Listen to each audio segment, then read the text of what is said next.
nós paramos na década de 90, nós estamos em 2026, mas é um marketing esportivo ainda muito rudimentar do ponto de vista de estratégia. Vamos colocar bastante patrocínio na camisa, que eu coloco bastante marca e aumento o meu faturamento. Só que o que acontece? Marcas muito boas não querem dividir espaço com marcas ruins. Então, se eu sou uma Coca-Cola, eu não vou estar lá com a quitanda da esquina no mesmo lugar. Os estudos todos corroboram que quanto mais marcas aparecem, menor é a visibilidade. Perfeito. Que é uma questão matemática, vamos dizer assim. Sim. Então, é melhor, que a gente chama do less is more, menos marcas, mais dinheiro. Torcedor é consumidor de outros produtos e serviços além do futebol. Então, o grande erro é esse. Então, é do celular que ele vai comprar a qualquer outro produto ou serviço que ele possa adquirir. O futebol ou o esporte é paixão, ele acelera o faturamento de outras indústrias. Então, o patrocinador que bota 50 milhões, ele tem que colher centenas de milhões de retorno para botar cada vez mais dinheiro, porque ele vai ver, não, isso aqui é bom para mim. Fala, Wilson. E aí, Cezinha? E aí, é nóis, cara? É nóis. De novo. Cara, hoje eu acho que vai ter gol aqui. Vamos fazer um touchdown. E vai ter sexta. Ixi, vamos falar do quê? O que nós vamos falar hoje? Será que tem a ver com esporte? Tem a ver com esporte. Nós nunca trouxemos ninguém para falar de gestão Verdade. de receita no mundo esportivo. Até hoje. Até hoje. Então fica com a gente em mais um Pricecast. Roda a vinheta. Roda a vinheta aí pra nós.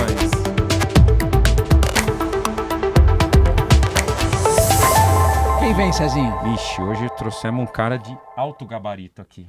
Sério? Sério. E pior que a gente se conheceu, é muito engraçado isso, porque a gente conheceu pelas nossas filhas. Ixi. As nossas filhas são amigas, Laura e Lisa.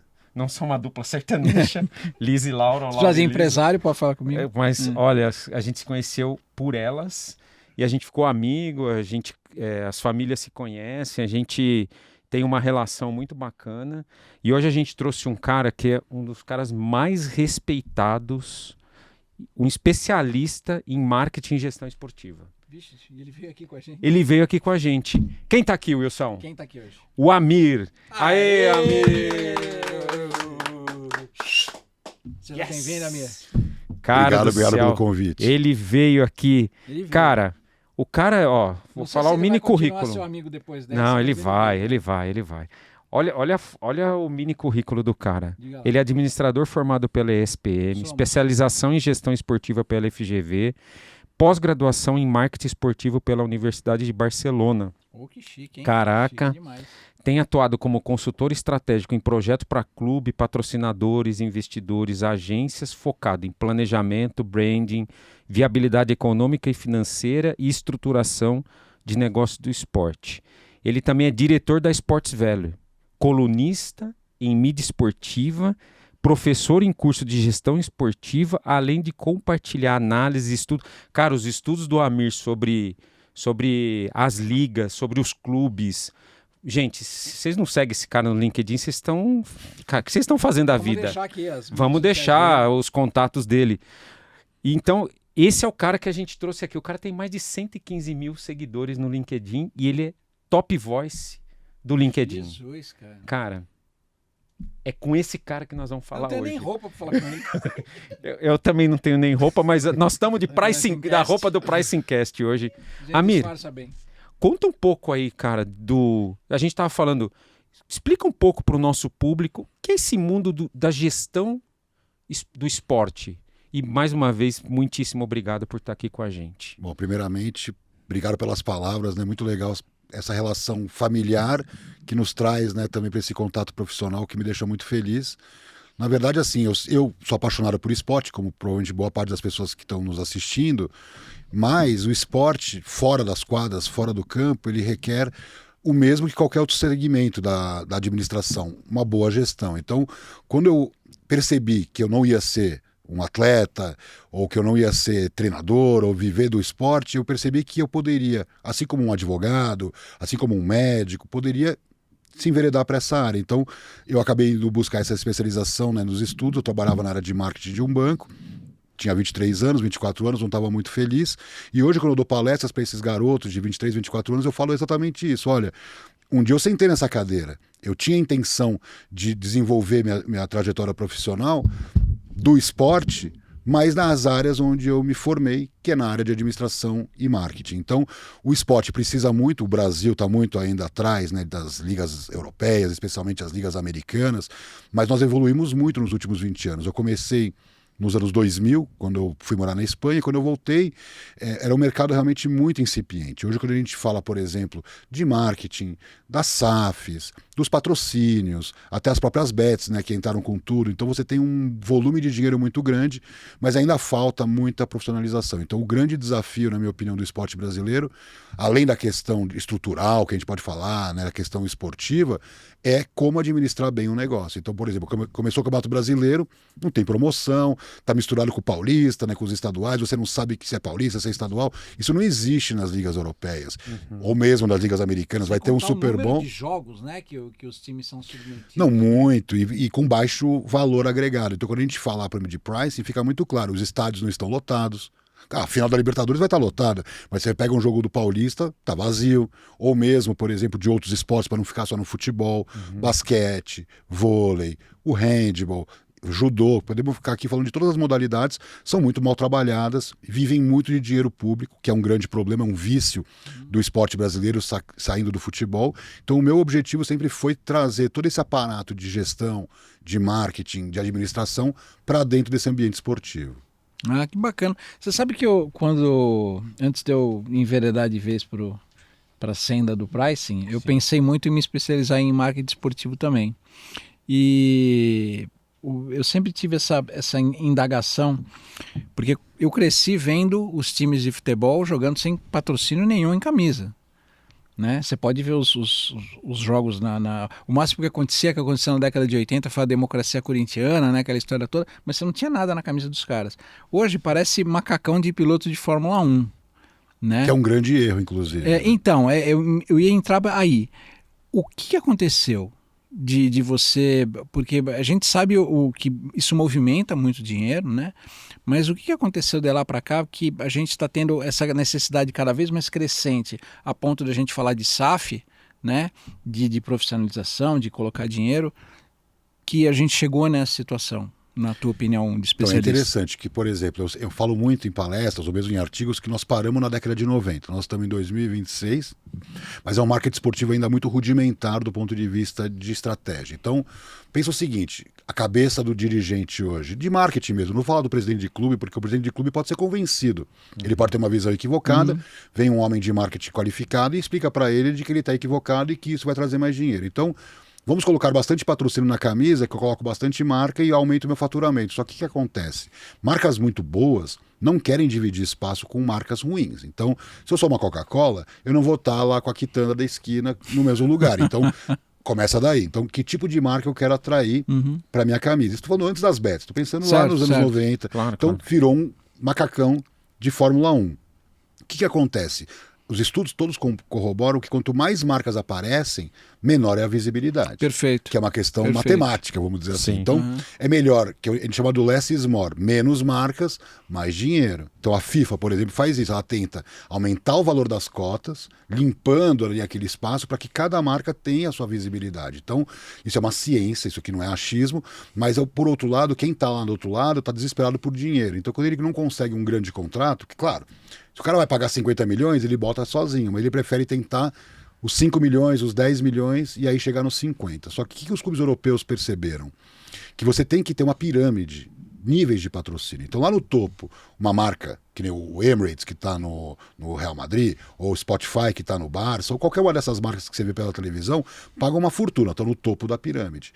Na base da pirâmide não vai por uniforme. Você vai para as ativações de marketing. Então, por exemplo, a cerveja do clube, o plano de saúde do clube, sei lá, a companhia aérea do clube e por aí vai. Então você, de repente, vai ter cotas de 10 milhões, de 5 milhões, você tem 40, você tem 50. Aí, hoje, por exemplo, para você ter uma ideia, esse nível é tão desenvolvido que um Barça, um Real Madrid, que são muito globais, eles faturam só de marketing mais do que um Chelsea fatura no total. Então, Caramba. quer dizer, faz todo sentido você estudar bem a ciência, né, do marketing e colocar em prática conceitos sólidos. Então, o que está acontecendo?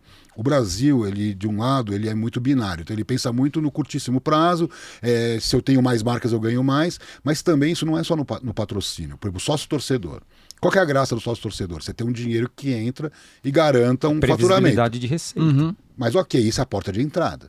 O que os clubes fazem? Ficam só nisso, na venda de ingresso. Agora imagina, por exemplo, transformar o sócio torcedor o tempo todo sendo impactado com grandes descontos, com ações comerciais. Então, tem uma eterno, reciprocidade, né? o carro que ele vai comprar, o celular que ele vai comprar, o plano de saúde que ele vai assinar. Então, se tudo beneficiar o sócio torcedor de uma maneira bastante impactante, então vamos dizer o seguinte, você vai ter um desconto de 10% na compra de um carro, o cara já estava indo comprar um carro, ele vai correndo comprar o carro que você indicou. Então, eu acho que nós temos que entender o seguinte, o torcedor é consumidor de outros produtos e serviços além do futebol. Então, o grande erro é esse. Então, é do celular que ele vai comprar a qualquer outro produto ou serviço que ele possa adquirir. Então, você tem lá 100 mil, 200 mil sócio-torcedor só focado em ingresso, não faz o menor sentido. Então, essa visão é que tem que ser ampliada para uma visão onde o negócio futebol está caminhando junto com as outras indústrias, que no final o futebol ou o esporte é paixão, ele acelera o faturamento de outras indústrias. Então, eu sempre falo isso, o patrocinador que bota 50 milhões, ele tem que colher centenas de milhões de retorno para botar cada vez mais dinheiro, porque ele vai ver, não, isso aqui é bom para mim. Então eu nunca vou esquecer na crise de 2008 nos Estados Unidos, que entrevistaram um presidente de uma empresa que patrocinava, né, um naming rights de um estádio, falou, você vai cancelar por conta da crise? Ele falou, não, essa é a única coisa que eu tenho certeza que eu não vou cancelar, que aqui é garantia de sucesso. Então, quando o patrocínio, o marketing esportivo se converte em um impacto muito grande de vendas, aquilo ali é para sempre, nenhuma marca vai ter coragem de cancelar. Boa. Cara, eu tava pensando, tava pensando aqui que você falou das marcas, né? E quando a gente fala muito de marketing e marca e valor, é um puto exemplo de fidelidade à marca, né? Haja visto que os caras tatuam Corinthians, Palmeiras, Santos, sei lá, no braço, enfim. E realmente o cara deixa de capitalizar dessa maneira que você falou, porque ele pode vincular a marca a um bem de consumo, né? Não necessariamente no uniforme, mas o cara, por ele ter fidelidade à marca, ele pode estender esse negócio para outras linhas de bens de consumo. O maior desafio da marca patrocinadora é ela transitar nesse ambiente de paixão, porque a paixão é do clube. Nenhuma marca, por mais potente, uma Nike ou uma Adidas, é mais importante do que um Real Madrid ou Corinthians ou Flamengo. Então, mas quando você consegue amarrar essa paixão em projetos de marketing e de ativação, você consegue pegar um pouquinho dessa paixão. E aí quando você pega um pouquinho para uma marca, onde a fidelidade é praticamente inexistente hoje em dia, onde as pessoas estão muito focadas em preço, que benefício que essa marca vai me trazer. Então você vai ter o cara que gosta da Samsung e outro cara que gosta da Apple. Mas se ele tiver a chance, por exemplo, de comprar mais barato, de repente ele muda de marca por uma questão de oportunidade, né? Quando você tem paixão envolvida, é uma coisa que você nunca mais troca de marca. Então, os maiores exemplos de patrocínio bem-sucedido são aqueles de longo prazo. Então, onde uma relação foi criada entre o clube ou a liga, né, e a marca, e o torcedor começa a entender que um pouquinho daquela paixão que ele tem pelo clube dele se mescla com a marca, que é um sonho para as marcas corporativas. É muito difícil para uma marca corporativa ter isso, né? Você tem uma Harley Davidson, você tem, como eu falei, a Apple, a Ferrari, mas assim, é uma coisa muito específica. E a Ferrari, por exemplo, tem uma equipe maravilhosa de Fórmula 1 para que isso seja construído, né? Então, a Red Bull é a mesma coisa. A Red Bull, que é um exemplo que eu gosto muito, é um energético. É um refrigerante, vamos dizer assim, né? Uma bebida. E ele conseguiu construir em torno dele um gigantesco modelo. Ele é uma das marcas que mais produz para ela mesma o seu resultado. Porque como ela tem as equipes próprias, ela não fica dependendo muito que um cara fale bem de mim. Ela mesma produz o seu resultado. Quando ele cria para si mesmo o resultado, é um valor que não tem comparação com nada parecido em termos de mundo corporativo. Isso está no futebol, a gente viu que aqui no Brasil a gente tem o Red Bull Bragantino. Na Alemanha a gente também tem o Red Bull como dono de clube. Isso também é o mesmo modelo de negócio do esporte gerando resultado para a marca? É um conglomerado de esporte que, obviamente, a equipe de Fórmula 1 é imbatível, até pela força, né? Sim. Você pega, por exemplo, o time do Red Bull Leipzig, que é o melhor de todos, né? Ele cresceu muito, mas ainda não é um Borussia Dortmund, não é um Bayern de Munique. Na Fórmula 1 ele é uma Ferrari, ele é uma, assim, né? Sim. Então ele conseguiu. Mas o que está acontecendo? Todos os times do Red Bull exigem performance. Eu trabalhei com eles e eu fiquei impressionado como eles são focados em performance de marketing, né? Não só a performance esportiva. Então, se o time começa a ir muito mal, muda-se tudo para que volte. Até vimos, quem assistiu o Drive to Survive, viu o drama, né, da demissão, né, do antigo dirigente. Então, você percebe claramente que é o seguinte, tem que dar resultado. E isso é muito interessante, porque eles incorporam isso no marketing, que é uma coisa da performance esportiva. E eu gosto muito quando o homem de marketing é cobrado como o desempenho esportivo de um atleta, de um treinador, né? Faz todo sentido. Tem que ser, né? tem que ser um executivo de negócio. Exato, KPI, exato. performance. Negócio é negócio, é como ele Negócio é falou no negócio. começo. Sim, sim. É o negócio, a estrutura de negócio que está por detrás. E Amir, você acha que vamos falar assim, essa organização que a gente vê de outras ligas acaba se transformando em vantagem competitiva no esporte? Não tenho a menor dúvida. Eu estudei todos os modelos de liga. Eu sou apaixonado pela NBA, é a minha liga preferida. Mas eu sou apaixonado por basquete, né? Então eu sou basqueteiro nato, mas assim, eu entendo que a NFL é melhor que a NBA. E dou um exemplo para a gente poder depois entrar na questão de administração. A NBA até hoje não conseguiu ter um ginásio de qualidade para fazer um jogo de NBA oficial, como ele faz na Europa, como ele faz no México. Esses países já estão muito mais adiantados. A NFL chegou aqui, viu os estádios para a Copa do Mundo, que era o suficiente para ela, e já está fazendo o jogo. Então, assim, a NBA, que está muito mais tempo trabalhando, ela abriu um escritório no Brasil em 2012. Sim. Ela tem 70 milhões de fãs. Ela tem mais fãs de NBA no Brasil do que a NFL. Só que a NFL já conseguiu botar 2 jogos aqui em São Paulo que são um sucesso esplendoroso de impacto econômico, de sucesso de turismo e principalmente de calendário das competições. Então o Brasil está no cenário mundial da NFL, enquanto a NBA não conseguiu. Então olha que interessante, veio muito depois. Mas por que o futebol aqui permite, né, uma estrutura, né, o futebol no Brasil, com todos os defeitos, tá top 5 do mundo, vamos dizer assim, né? Então tá ali, colado ali numa liga francesa. É pouco para nós, mas comparativamente ao nosso basquete, que está muito atrás, né, da Liga Europeia e da NBA, então a NBA sofre pela falta do desenvolvimento estrutural. O que essas ligas elas fazem? Elas unem as forças dos times. Então a NBA, para mim, é o maior exemplo de que, sim, globalmente é a NBA. Localmente é cada time. Então, nos seus estados, você tem seus patrocínios locais, você trabalha com o seu torcedor. Agora, o fã global é via rede social da NBA. Então, a força da liga é global e os times localmente. Então, é como se, por exemplo, globalmente o Flamengo não vai falar com o torcedor. Quem vai falar é a Liga Brasileira, como é a La Liga.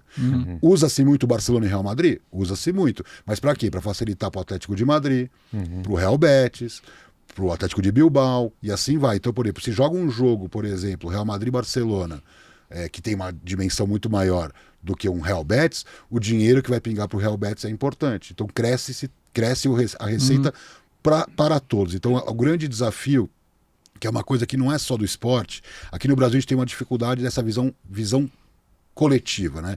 Essa visão comunitária. Isso fala num prédio, no seu condomínio, na rua que você mora, no trabalho, cada um está muito olhando para o seu próprio umbigo. E o europeu e o americano, embora também tenham seus individualismos, no negócio eles entendem que a soma de cada um é que faz uma força coletiva. E isso, tanto é que o Brasil criou 2 ligas, né? Para quem não acompanha muito futebol, todo mundo tem uma liga e nós conseguimos quebrar em 2. Isso não existe. Isso aqui é uma coisa completamente uma aberração do ponto de vista de gestão. Por quê?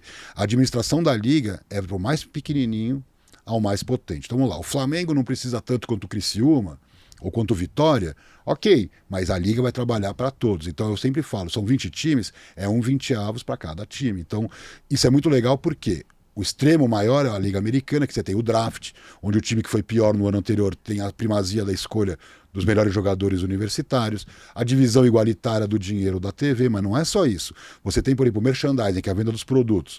O Lakers vende mais do que o Memphis Grizzlies, só que a divisão é igualitária. Você tem um fundo de reserva do dinheiro da TV para ajudar os clubes que estão em dificuldade. Então, porque todos os times são sócios da liga. E o mais interessante, temos vários casos aí, por exemplo, de problemas de SAF, né, que são as SAFs, são as empresas.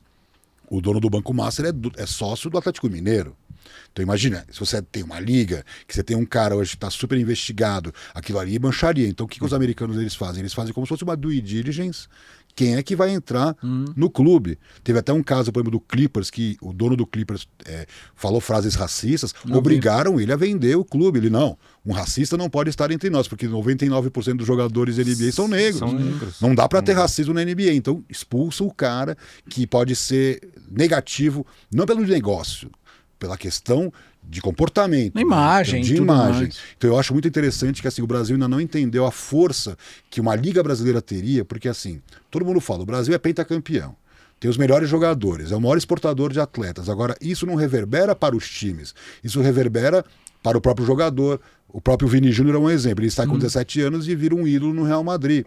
Isso repetido para todos os jogadores. Então, como aconteceu agora com o Estevão. E com todos. O próprio Endrick, eles saem tão novos que não dá nem tempo dele construir a sua identidade. Então, o que acontece? Uma liga forte, até para concluir, ela faz com que você pare de vender o artista e comece a vender o espetáculo. Ninguém vende Stephen Curry, LeBron James, vende a NBA. E é isso que nós não entendemos. E cada vez mais cedo, vendendo os atletas para que os europeus, esses sim, vendendo o espetáculo com os nossos artistas. Sensacional, cara. Que animal, né? Você fica pensando nisso e tem toda a razão. O meu... Não, pior que você vê ele falar, você fala, porra, é tão óbvio. É óbvio, né, cara? Você fala, por que os caras... É porque, cara, é realmente o que você falou, é cada um por si, cara. Os presidentes de clube, um quer pegar, um quer matar o outro. Ninguém tá olhando pro todo, tá cada um olhando pro seu. E, by the way, se eu furar o olho do outro, melhor ainda, porque eu vou me beneficiar, cara. Você acha que isso pode ser um dos fatores da pergunta que eu fiz, tipo da necessidade de você ter que buscar dinheiro fora? Porque os caras, é como se fosse uma autofagia, né? Eles mesmos colaboram com, digamos, a necessidade de você pegar mais dinheiro? Tem uma questão importante que é o seguinte, por exemplo, a venda de jogador é uma receita importante, mas não é maior que a TV. Mesmo para todos os brasileiros. Vende-se muito jogador, batemos recorde, vamos bater de novo, mas a TV paga mais. No mercado europeu, então, por mais que eles vendam um jogador que nem o Neymar, foi vendido por 222 milhões de euros, ajudou o Barça. Mas o Barça tem muito mais dinheiro hoje vindo de marketing do estádio, tanto é que acabaram de reformar o estádio. O patrocínio do Spotify é um contrato de 450 milhões de euros. Entendeu? Então não tem como comparar. Sim. O que acontece? Esse é só um contrato, imagina somando todos os contratos. É muito dinheiro. O grande desafio é o seguinte, o mundo olha para o Brasil, então um investidor árabe ou um investidor norte-americano, mas quando ele vê essa bagunça, que eu acho que esse que é o ponto, né? Ele vê o potencial do esporte brasileiro, isso é indiscutível, porque a gente tem 200 milhões de habitantes, temos praticamente um único esporte. Quer dizer, eu falo do basquete, mas o vôlei é muito mais importante economicamente hoje, de audiência, que o basquete.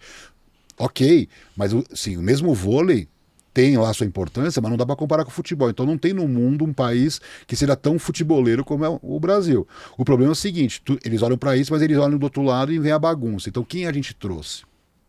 O dono do Botafogo, que é um venture capitalist que quer comprar bem barato e já endividou o clube até o último fio de cabelo.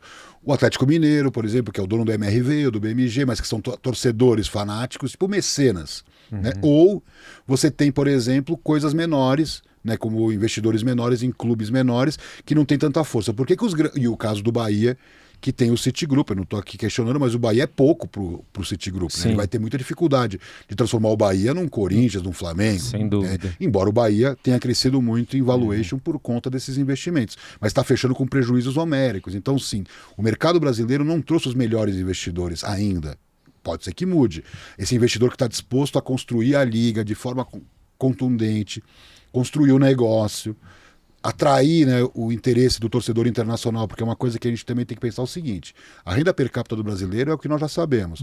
Não dá para exigir de um cara que ganha, por exemplo, 3, 4, 5 mil por mês, comprar uma camisa de R$400. Ele não vai, ele vai para pirataria. Ou ir toda semana no estádio. Não vai.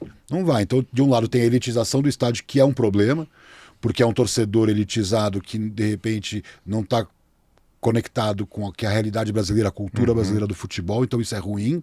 E por outro lado, nós temos 4 bilhões de fãs de futebol no mundo. Então a gente tem 160 milhões de fãs de futebol no Brasil. São dados mais ou menos esses. E tem 4 bilhões no mundo. Então isso é uma gota no potencial. Como é que o Barça, numa cidade de 1,5 milhão, 1 milhão e 600 mil habitantes, tem 300 milhões de fãs no mundo e o Flamengo está satisfeito com seus 40 milhões, sendo que desses 40 milhões, quantos efetivamente têm um poder de consumo parecido com o asiático, norte-americano, Oriente Médio? Então, a gente tem que se abrir para o mundo. E eu falo, eu sou santista, quem me acompanha nas redes sociais sabe que eu sou santista, eu falo, eu fiz trabalhos pro Santos, que eu falo o seguinte, o Santos nunca vai ser maior que o Flamengo no Brasil. É impossível. Por mais que ele invista, ele vai crescer um ponto percentual o tamanho da torcida, ele sai de 2 para 3%, enquanto o Flamengo está em 20%. Não vai passar.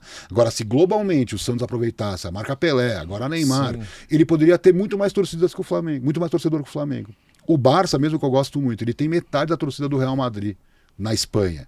E ele chegou a passar o Real Madrid globalmente. Agora, eles estão aí mais ou menos do mesmo tamanho. Quer dizer, então dá para fazer isso. Só que isso é uma construção de longo prazo. Então, não adianta a gente pensar nos próximos 6 meses. São nos próximos 20 anos de construção. Sim. E aí temos uma CBF, por exemplo, que a cada ano muda o presidente, ou é preso, o outro é demitido, sofre impeachment. Então, isso também não constrói uma estrutura de longo prazo para que isso aconteça. É porque não transmite seriedade, né? Como é que o cara vai pôr dinheiro num lugar que ele sabe que é um negócio meio instável, que ele não vê seriedade na administração, né? E com as bets também teve um problema do easy money, que eu chamo. É muito fácil também pegar um contrato de 100 milhões, 50 milhões, só que quem está vendo as notícias está vendo que muitas bets já pararam de pagar, caiu muito o faturamento, né, dos clubes com os patrocínios das bets, e aí o clube não consegue mais um patrocínio no mesmo tamanho, quer dizer, de uma marca de consumo que poderia ser melhor trabalhada. Só que, por exemplo, eu tenho uma filha de 14 anos, assim como o César. Você não quer que ela seja impactada o tempo todo por bet. Você queria que fosse uma marca tipo o Spotify. Quando o Spotify faz uma ação no Barça, que eu mando para minha filha, é legal, porque ela vai fazer, por exemplo, qual é a playlist do Yamal, deixa eu ver quais são as músicas que tem com o meu, sabe? Uma ativação legal, divertida, saudável, né? Para uma criança, né, de 12, 13, 14 anos. Eu acho que o Brasil, com esse negócio de easy money, não está percebendo o impacto, de um lado, para os mais jovens e para os mais pobres. Porque assim, o cara que ganha bem e aposta no jogo, tirando um cara que é doente, viciado, que é um problema, né, que pode acontecer com qualquer um, mas o cara, por exemplo, de uma matéria que, por exemplo, o cara é entregador, aí ele aposta para tentar pedir a pizza. Aí ele perde o dinheiro e ele não pede a pizza. Então o cara da pizzaria perdeu, ele perdeu e o varejo está sofrendo com as bets. Todo mundo perdeu. O varejo está sofrendo com as bets, porque a bet vai sempre ganhar, é cassino. Tem ali uma chance de você ganhar uma vez ou outra, mas a graça da bet é ela arrancar seu dinheiro. Então, e 1/3 da população brasileira aposta. E tem outros segmentos que são muito mais presentes na vida do brasileiro. Mas os clubes não perceberam isso. Poucos clubes estão antenados com setores mais desenvolvidos. Por exemplo, o caso que eu falei do Red Bull, o Red Bull Bragantino tem a maior marca corporativa de patrocínio no futebol brasileiro, só que ele é o dono do próprio clube, quer dizer, então não foi que ele atraiu um patrocínio por ser bom de marketing, é porque o dono do clube usa, né, o clube como plataforma de comunicação. Então eu acho que a gente tem muito para aprender ainda com a NBA aqui no Brasil, por exemplo, que tem dezenas de marcas, das mais variadas, focadas exatamente em jovens e crianças e adolescentes, que é o público-alvo hoje da NBA no Brasil. Eu percebo que a gente ainda tem... Eu percebo, não que eu seja o cara que vai em estádio, em quadra, direto e tal. A gente falou um pouquinho sobre precificação dinâmica, né? E nos Estados Unidos isso é super frequente, né? Tem um time de São Francisco, se não me engano, que não sei se eles ainda fazem isso, mas eles mudavam o preço do ingresso de acordo com a condição climática, né? E... eu acho que a gente ainda não explora, a gente explora de uma maneira mais tímida talvez, mesmo porque a renda per capita aqui é muito diferente da de lá, mas eu queria que você explicasse um pouquinho como é que é o mecanismo, né, da precificação dinâmica e fazer uma comparação Brasil exterior. Isso para mim é uma das coisas mais incríveis. Isso é pré-IA, não tinha IA, mas já tinha uma tecnologia, porque as companhias aéreas fazem isso há um baita tempo, não é novo, mas com IA então fica uma coisa absurda, né, que é muito fácil você saber se o estádio vai estar lotado ou não de acordo com o histórico, como você falou, questões climáticas, a questão econômica mesmo, né, daquela região, poder de consumo e a importância do jogo. Então é meio óbvio, cheguei na final, posso pôr o preço que for, que o povo está disposto a pagar, sempre vai ter um maluco disposto a pagar 5 mil reais, sei lá, 4 mil reais no ingresso, mas essa não é a realidade do dia a dia. Então esse dinamismo que você pode dar para os preços dos ingressos é igualzinho da companhia aérea. Aconteceu aquele jogo, aquela cadeira está vazia, foi prejuízo. Então, quando você liga a televisão, de qualquer jogo, seja futebol feminino, que eu sou apaixonado pelo esporte feminino, até porque minha filha joga, então eu tenho isso dentro de mim com muita força, mas assim, os estádios estão vazios. Se você não consegue vender, melhor dar o ingresso, lotar o estádio, criar a base de consumidores. Então, a precificação dinâmica também tem essa oportunidade. Você tem jogos da NBA que são vendidos, por exemplo, a $10. E tem jogos da NBA que são vendidos a $200 no mesmo lugar. Por quê? Já se sabe que aquele estádio não vai estar, o cara saiu do playoff, últimos jogos da temporada, o torcedor está desmotivado, o dono da cadeira não vai, que também reduz tem a questão, o interesse. Tem o dono da cadeira, que é o season ticket holder, você pode fazer a liberação da cadeira para que seja vendido. Então você já ganhou. Você pode liberar, e você não precisa vender tão caro aquele ingresso. Você pode dar a oportunidade para um torcedor levar o filho. Ele não ia ter condições de gastar $200, $300, ele gastou $30, passou na loja, comprou um bonezinho, eventualmente gastou ali com comida e bebida. Então ele trouxe dinheiro, mas você deu a oportunidade para experienciar esse consumo. Então ele pode virar um season ticket holder também. No futuro ele pode virar. Então assim, a precificação dinâmica, ela funciona para que você esteja com o estádio lotado. Então, por exemplo, o licenciado do bar, ele quer o estádio lotado. O dono da loja quer o estádio também lotado. Então não é simplesmente, eu não vendo por esse preço, vai ter um jogo que vai estar lotado, legal, deu certo. Mas não é isso que funciona, basta ligar a televisão e você vê como tem muito espaço vazio em vários. Você fala de outros esportes, então está completamente vazio. Então, escolas públicas, então você pode começar a aquecer demanda, lotando de garotos, garotas, de baixa renda, que jamais teriam a chance. Então você vai lá, fecha com a prefeitura da cidade, ou fecha com uma empresa de patrocinadora, que dê o transporte, que dá um lanche, que dá um brinde. Qual é o problema, né, de você também ter um investimento social nisso tudo? Então, eu acho que a tecnologia, com esse apelo social que você pode dar para o esporte, você pode estar sempre com o estádio lotado, e nas horas dos jogos mais importantes você pode realmente colocar o preço mais para cima. Mas qual é o grande desafio?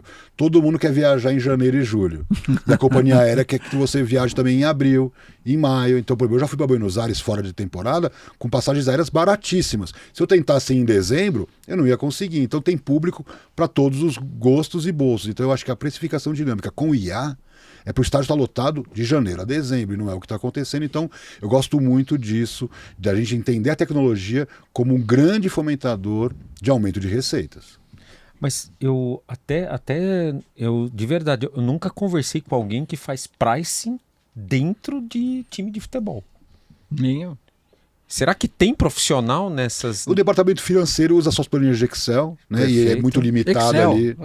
É muito limitado ainda essa visão, né, que a gente chama de cartesiana, vamos dizer assim.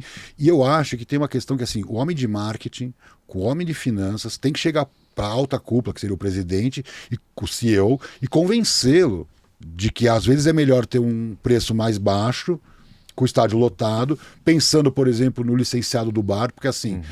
Todo mundo só pensa no cheque gordo. Ninguém pensa que o cara que pagou o cheque gordo quer também ganhar, né? Ele não tá lá para doar dinheiro. Então, esse pricing não é simplesmente para o clube, é para todo mundo. Então, por exemplo, eu trabalhei uma época com o Atlético Paranaense, eles tinham uma visão de nunca subir muito o preço para o sócio, porque o sócio já está pagando uma grana. Né? Quem vai a show ou no estádio é uma coisa abusiva, né? O que eles fazem. Eles botam o preço lá nas alturas. Então, como tinha muito sócio no Atlético Paranaense, eles sempre tinham uma preocupação para que o preço fosse justo, né, para que ele sócio pudesse consumir. E eu vou além, você podia fazer cashback, comprar um, leva dois, e isso vai aumentando muito mais o consumo, porque com a questão do cashless, né, é muito mais fácil, que estou falando de uma coisa que é meio óbvia hoje em dia, com o celular, tudo, mas há 10 anos era uma coisa nova para nós brasileiros, isso já era nos Estados Unidos. Então você usa, por exemplo, o próprio direcionamento para o bar com menos fila, para você não perder nem um minuto do seu jogo. Então você vê que a tecnologia, ela serve especificamente para aumentar a rentabilidade do organizador do evento, do administrador do negócio. Então, homem de marketing com o homem de finanças, sentados juntos, trabalhando, convencendo o presidente de que é importante pensar no bem do negócio, não só do negócio direto com o torcedor, mas daquele seu fornecedor que também está pagando para estar lá e quer ganhar dinheiro. Né? Você tem que agregar valor, na realidade, para todo mundo estar na cadeia vamos chamar cadeia de distribuição, né? Vamos dizer assim. Porque guardar as devidas proporções, se a gente for trazer para um negócio de indústria, por exemplo, ele também tem os seus canais ali de fornecimento, né? Os seus elos da cadeia de fornecimento, que também precisam ser remunerados. Né? Sim. E hoje você vê, né? Você falou poucos exemplos, né? E eu vejo também que tem alguns meio voos de galinha. Espero que não sejam. Por exemplo, eu vejo com uma coisa bacana que eu estou vendo no interior, aí é o Mirassol, que aparentemente que está fazendo uma coisa pé no chão. Assim. Você vai ficar chateado com o que eu vou falar. O Mirassol, de onde veio o dinheiro do Mirassol? Né? Porque o Mirassol é um clube muito pequeno, é a cidade com o menor número de habitantes em 40 anos da Série A do Brasil, quer dizer, uma cidade, tudo bem.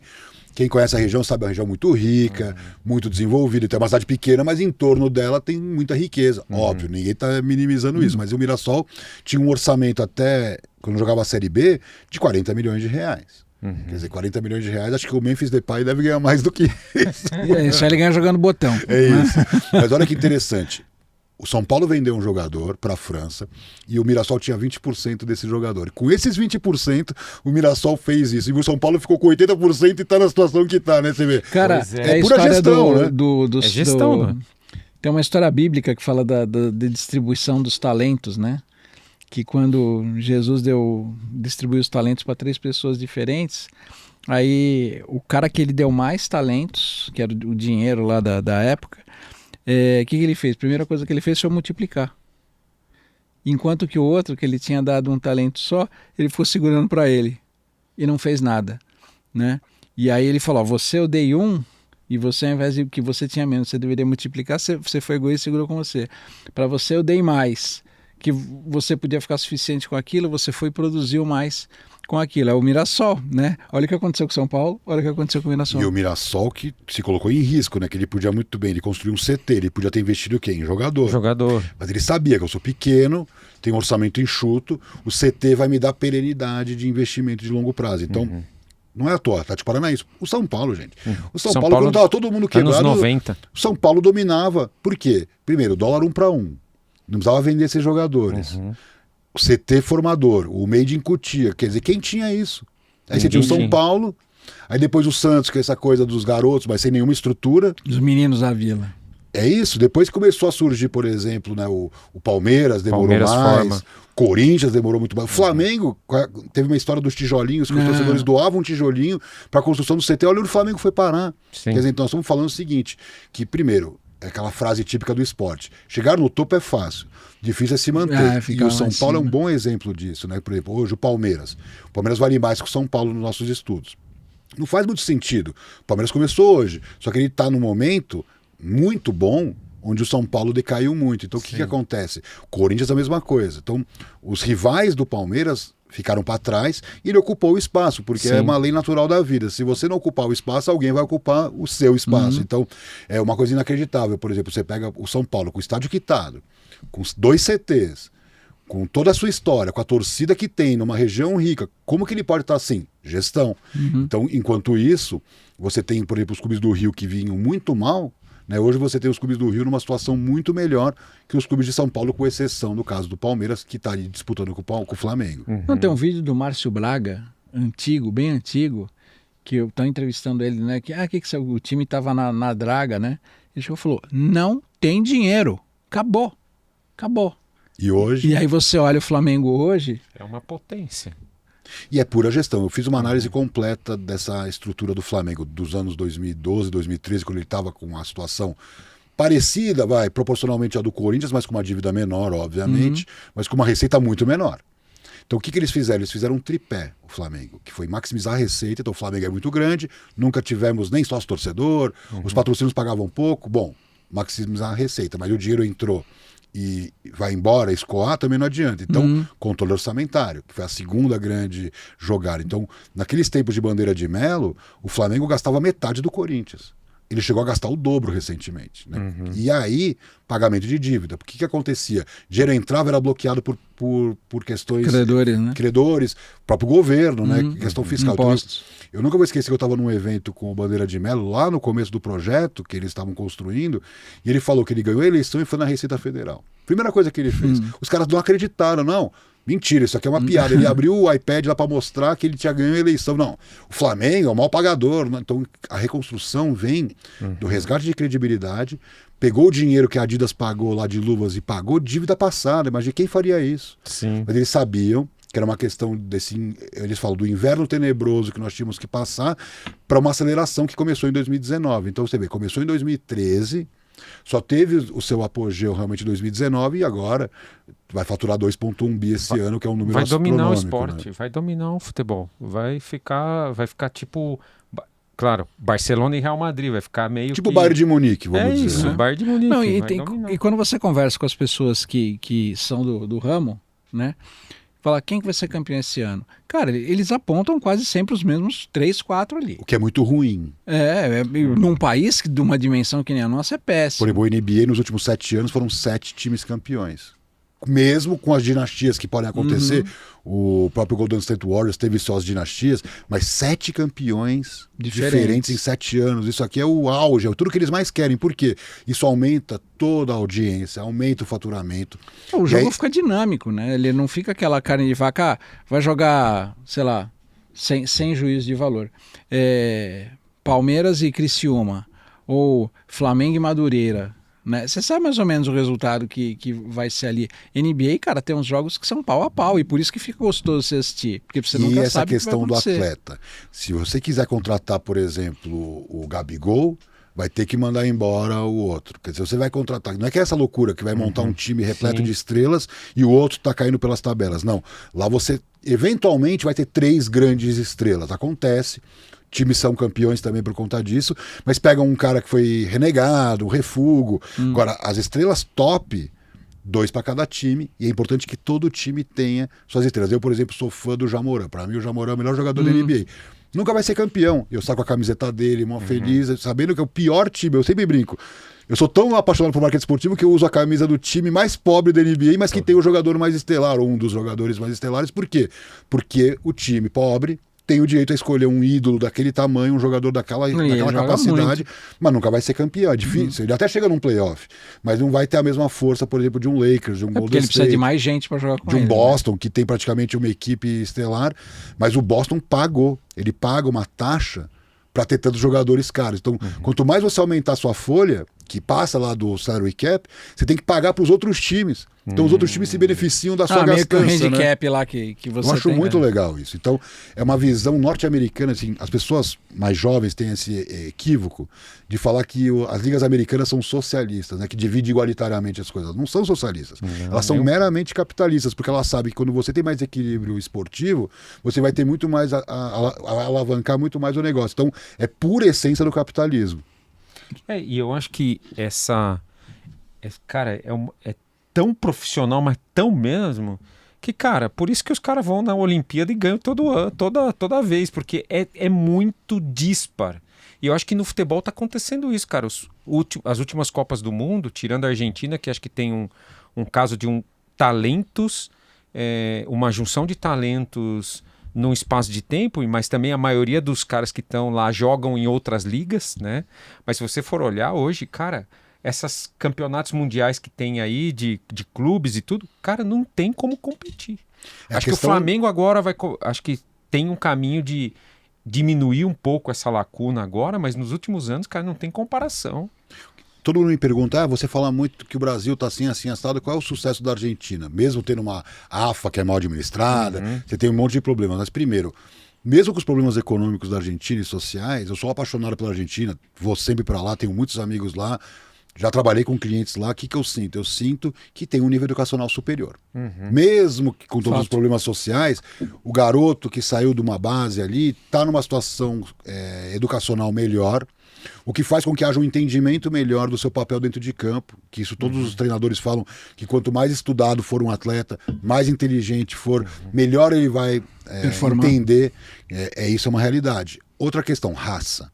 Porque assim, eu vejo claramente, né, nessas crianças, que eu fico acompanhando muito o jogo de criança, né, por causa da minha filha, eu vejo o seguinte, você tem ali o raçudo, que de repente não é tão talentoso e faz diferença. Então, assim, o Messi é bom, ele é fora de série, mas ele também tem raça. Né? Se o Neymar tivesse a raça do Messi, ou sei lá, se os outros jogadores, o Vini Júnior tivesse a raça, sei lá, do outro jogador argentino, a gente seria campeão todo ano. Então, essa vontade, essa determinação, que também é importante, né, para o resultado de campo, e o que a gente chama do top-down. Ele olha lá para o dirigente, é um cara sem tanto valor em termos de credibilidade. Aí ele fala, também não vou me matar por esse cara. Então eu acho que também a liderança, ser uma liderança, por isso que eu acho que agora com o técnico italiano, né, o Ancelotti, talvez mude um pouco, porque ele fala muito da liderança silenciosa, ele não grita, ele não fala palavrão, ele está sempre equilibrado, e isso também vai gerando no jogador uma percepção de que ele tem valor, de que por esse cara eu vou me matar. Então, eu gosto. Ele não dá bica na garrafinha de água. Exato. Mas quem está acima dele também tem que ser desse mesmo nível de credibilidade. Então, você pega hoje a MLS, que começou ontem, já fatura mais e vale muito mais que o futebol brasileiro. Por exemplo, no nosso estudo do Valuation, os top 30 clubes do Brasil, somados, valem menos de 9 bi de dólares. Os top 30 clubes, que são os 29 clubes da MLS, valem 21 bilhões de dólares. MLS é Major League Soccer, que é a liga de futebol norte-americana. Só que quando você vai para a NBA, já vale 120 bi. Quer dizer, na verdade a MLS não vale nada, né? E nós valemos muito menos do que ela. Quer dizer, olha quanto espaço nós temos para crescer. E a MLS, que começou ontem. E o Brasil faz 100 anos que está fazendo isso, entendeu? Não, cara, tem algumas coisas que a gente fica pensando, né? Até meio polêmica. Como diria o Milton Neves, futebol é polêmico. Então, momento polêmico. Manda aí. Eu acho o seguinte, é uma pergunta. Meu pai falava isso para mim, né? Ele chegou a acompanhar o início massivo da exportação de talentos brasileiros, principalmente para a Europa, né? O Zico indo para o Milan, né? O Sócrates e tudo mais, depois foi Dunga, aquela galera toda. E quando isso começou a acontecer, ele virou para mim e ele falou: vai ser difícil agora o Brasil ser campeão. Aí eu falei: por quê? Porque ele falou: antigamente jogava todo mundo aqui e eles tinham um estilo de futebol diferente, então a gente chegava lá com outro naipe de futebol e o europeu não conseguia marcar. Exatamente, a gente se sobressaía sobre os caras. Agora, esses caras estão indo para lá e eles têm que se adaptar ao modo de jogar dos europeus. E aí quando a gente vai chamar a seleção, não é um cara que está jogando no Brasil muitas vezes, é um cara que está jogando lá.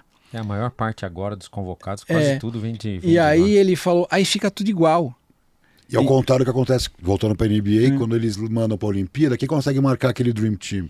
Ninguém. É um modelo americano de jogar basquete. Exato. Nós somos a NBA, éramos a NBA de futebol, perdemos essa primazia. Hoje a Argentina está conseguindo, mas também com jogadores que jogam na Europa, mas que tem essa garra argentina que eu volto a falar, que eu acho que não é só o talento, eles são muito bons, mas eles têm essa vontade. Você acha né? que falta isso pro brasileiro? Falta. Você acha que o brasileiro hoje está mais mascarado do que com garra? Salto alto. Eu acho que, por exemplo, eles ganham muito, todos ganham muito.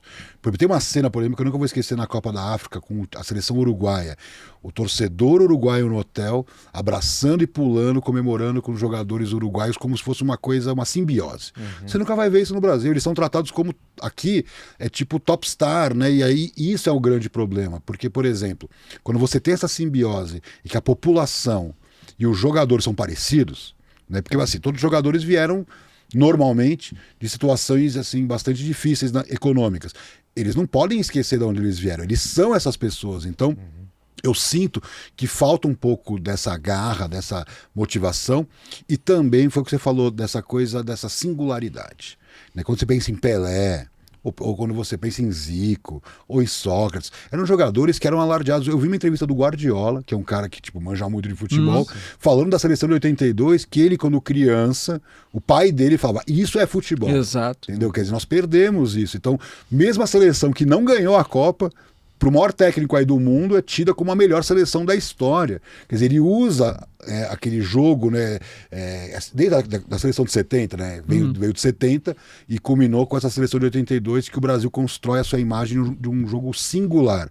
Quando a gente tem jogadores que de um lado, vamos dizer, mascarado ou salto alto, e do outro, que não tem mais a mesma capacidade. Quando você pega a seleção francesa, você pega uma seleção alemã com jogadores extremamente habilidosos, né? Tem até um livro do Guardiola, para quem gosta, chama Guardiola Confidencial, que o Bayern de Munique contratou o Guardiola para mudar o jeito do Bayern de jogar. Porque viu que o Barcelona, com aquele jogo lindo, maravilhoso, ele sofreu muitas resistências dentro do Bayern de Munique no modelo que ele queria implementar. Inclusive de nomes importantes como o Beckenbauer, à época, que criticavam como que vai jogar desse jeito, que não tem nada a ver com a nossa cultura. E pode ver o futebol alemão como evoluiu. Quer dizer, então você percebe que dá para você evoluir até quando você já é super bom. E eu não vejo isso acontecer no caso dos times brasileiros, que é um jogo muito corrido, sem muita qualidade. Quando você pega um dia à tarde que tem Champions, depois à noite você vai ver futebol brasileiro, dá vontade de chorar. Tristeza. Né? É triste. E isso é uma realidade. E a garotada já não quer mais saber de futebol brasileiro, que é uma outra questão. Os estudos eles convergem pelo seguinte: o milênio, o cara de 30, 35 anos, ainda gosta de futebol, está acompanhando futebol europeu. A molecada é esportes, é muito game, óbvio, E é ligas americanas. Não é à toa que a NFL vai ter transmissão em Cazé TV, GE TV, Cara, transmissão depois dos melhores momentos na Globo. Cara, vai ter a TV aberta pra NFL. Uma coisa impensável, né? De um esporte que, teoricamente, começou ontem, né? Porque, assim, o basquete, ok, tem uma história, Oscar, Hortência, até antes, né? Times que foram campeões na década de 60. Vlamir Marques. Quer dizer, o basquete é uma cultura brasileira, ok. O futebol americano, não. Isso aí, Nem eles um estão... pouco. E quando você vai ver a segmentação desse público, tanto de NBA quanto de NFL, é jovem. Então, esse cara não quer mais saber de Corinthians e Flamengo e quer saber do Seattle Seahawks e do New England Patriots. E os caras, voltando para o nosso tema, eles estão aproveitando essa segmentação e investindo pesado. Não só em marketing, como em produtos. Você olha o faturamento da NBA Store aqui no Brasil, é um absurdo. E preço padrão NBA, né? Não, caríssimo. E vou falar, eu já fui no NBA House 2 vezes, onde você paga para ver o jogo pelo telão. E posso falar, é tanto brinde que os patrocinadores dão que você sai, você fala, gente, paguei, me diverti, ainda saí com um monte de brinde, divisão americana. Tive um saving ainda. E fui no NBA Deu Park. ROI. O que é o NBA Park? Eu peguei minha família, pra você ver que eu gosto muito. Peguei minha família e fomos para Porto Alegre Gramado para ir no NBA Park. Fui lá. Gente, é uma coisa de outro mundo, porque é o chamado fan-centric, onde não é um parque que você vai entrar num carrinho e brincar, não. Você se transforma num jogador de NBA. Então, a quadra, as brincadeiras, as medidas, e aí você tem uma pessoa limpando o tempo todo, assim, de uma maneira super, tipo Disney. Então, de um lado você tem essa estrutura de fã, que você fica alucinado, e uma loja que você termina, por exemplo, a gente chegou lá 9 horas da manhã, era 6 da tarde, eu terminei meu dia jogando PlayStation, entrando na loja e minha filha achando que eu surtei, que eu já queria comprar a loja inteira e um produto que tem na internet. Filha achando que ele surtou. Não, meu pai tá surtado. Pode comprar, filha. Segura. Pode comprar, filha. Compramos um monte de coisa que tava na internet. Quer dizer, eu não precisaria estar lá. Sim. Mas você é tão impactado que eu vou gastar. Você vai pela emoção, né? Você fica maluco. É o modelo Disney. Então Exato. eu sempre brinco. As ligas americanas não inventaram nada. Elas adaptaram esse modelo Disney. Quem já foi pra Disney sabe o que eu tô falando. Que você é obrigado a consumir. Você não consegue sair de lá sem gastar. Só que o que acontece? Você gasta feliz, você não gasta do tipo, Sim. tô sendo obrigado porque estão me impondo alguma coisa. Não, você abre o bolso porque eles são bons de marketing. Então o marketing faz você ser mais fã de E a determinadas experiência, marcas. né? O storytelling, como que fez você chegar nesse tipo de comportamento, né? A E comunicação sem do jogador valor. brasileiro, porque assim, alguém vai dizer, não, mas tem que ter jogador. Não tem jogador brasileiro, não. Não tem. É o LeBron, é o Stephen Curry. Eu fiz um trabalho, por exemplo, pro Under Armour México, que cuidava da América Latina. E eles estavam focados muito em que jogador que eu vou pegar para dar chuteiro. Eu falava, amigo, você tem 2 ícones na mão, que é o The Rock e o Stephen Curry. Eles não entendiam muito bem que o The Rock e o Stephen Curry são muito maiores do que qualquer jogador em Claro. ritmo e carreira. Sério? Mas eles não estavam entendendo isso, né? Eles não entendem o papel de um The Rock ou de um Stephen Curry nessa nova geração de consumidores da Nossa, marca total. que usariam Under Armour só por conta deles, né? Então eu acho que até o próprio americano, e é por isso que o Under Armour ficou bem para trás, não entendeu o papel que a América Latina tem, porque, por exemplo, uma coisa que eu ouvi muito na questão do beisebol. O beisebol, ele envelheceu muito a audiência nos Estados Unidos. Então eles foram buscar onde? Venezuela, República Dominicana, Colômbia, porque tem o jovem, que é muito mais jovem, o país é muito mais jovem, e que joga beisebol, e é lá que está o futuro, assim como na Ásia também. Então, Japão, é né, muito tem interessante, né, você notar que os americanos estão sempre estudando como eu posso angariar nova base de fãs, e é por isso que tanto a NBA Claro. como a NFL vieram para o Brasil, Porra. entendeu? E tem uma outra coisa também, eles também são criativos lá nos Estados Unidos. Então, por exemplo, eu nunca vou esquecer, por exemplo, hóquei no gelo.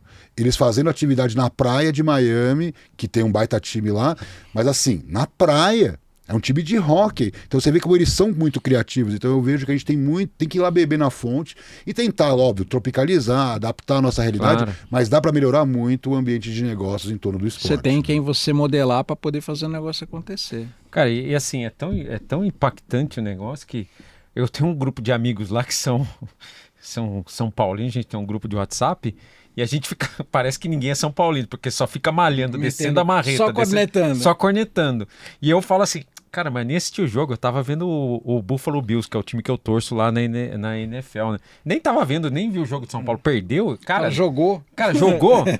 Cara, assim, a gente fica... Tá sofrido, né? Tá sofrido, cara, porque, cara, você vai assistir, você fica... Cara, eu vou ver um esporte que é Cara, que é entretenimento, cara. Eu vou falar uma coisa que os São Paulinos que nos ouvem vão entender. Eu vi um São Paulino dando uma entrevista um dia num programa esportivo, ele falou, esse Mundial Interclubes que tava Botafogo, que tava o Flamengo, o Palmeiras, ele falou, nós é que devíamos estar lá, pela nossa história, por toda a nossa tradição, que fizeram com o meu clube, é um pouco isso, né? É quer isso. dizer. É totalmente isso, cara. E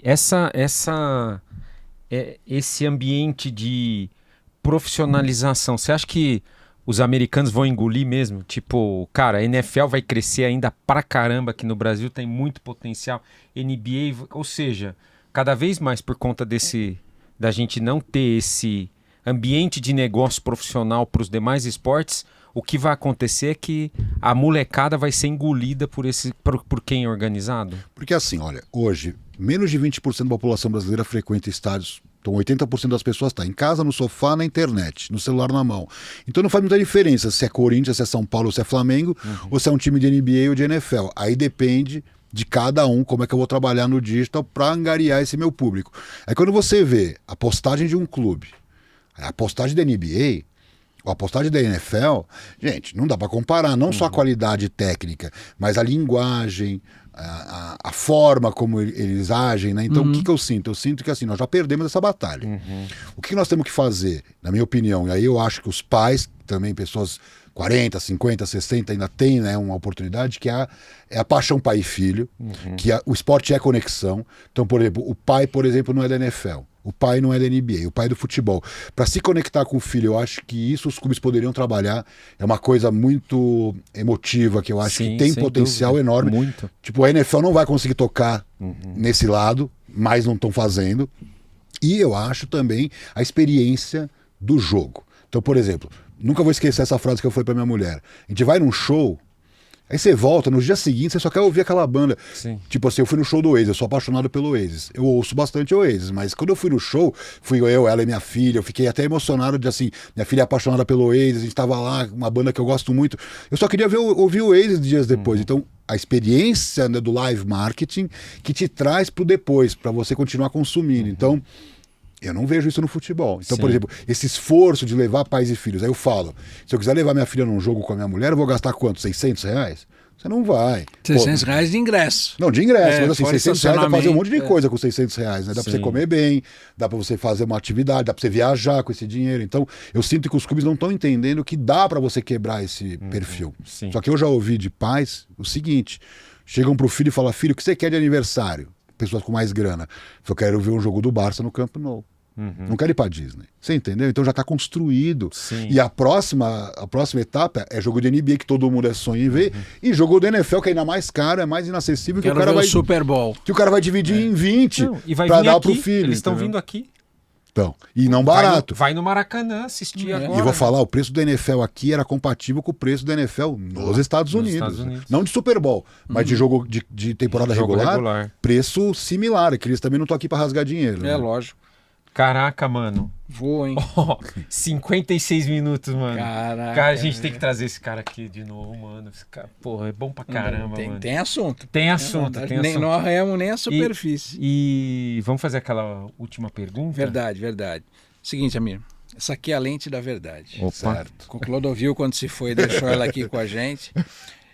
E aqui o objetivo é você olhar e você dar uma dica para o nosso amigo, nossa amiga que está aqui nos vendo.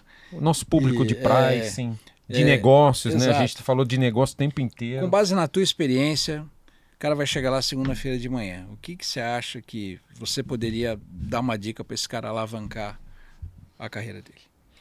Eu diria o seguinte, não ficar na superfície, porque está todo mundo na superfície. Então é muito fácil você ficar na manchete.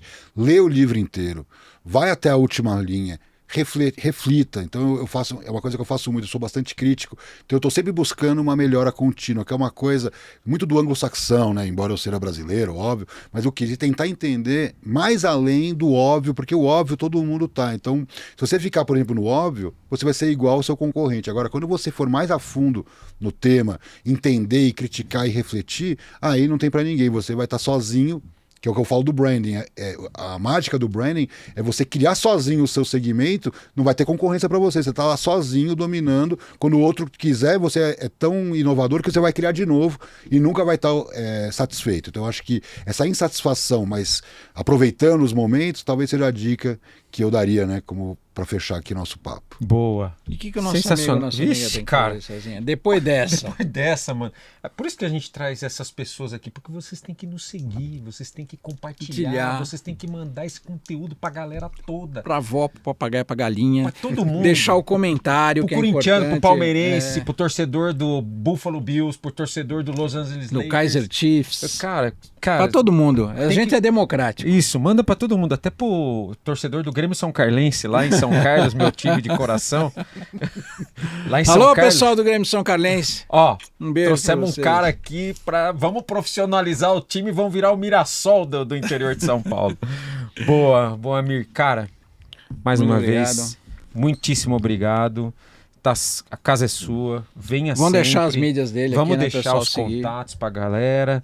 E mais uma vez, gente, por isso que a gente traz pessoas desse gabarito aqui, porque a gente realmente se esforça e quer que você nos ajude a cada vez mais trazer gente de gabarito aqui para falar com a gente. Isso aí. Bom, Wilson, Beleza? fechamos? Fechamos Valeu, a meu tampa. velho. Valeu. Valeu. Amir, Obrigado pelo muitíssimo convite, foi obrigado. muito legal. Contem comigo sempre. um Nós. abraço apertado na Suzy e na Lisa. Lindas. A gente, Simone e Laura mandaram um abração para elas também. E vamos nessa que tem mais coisa vindo por aí, certo, Bora. Wilson? Até Bora. semana que vem. Valeu, galera. Pricing Cast. Foi.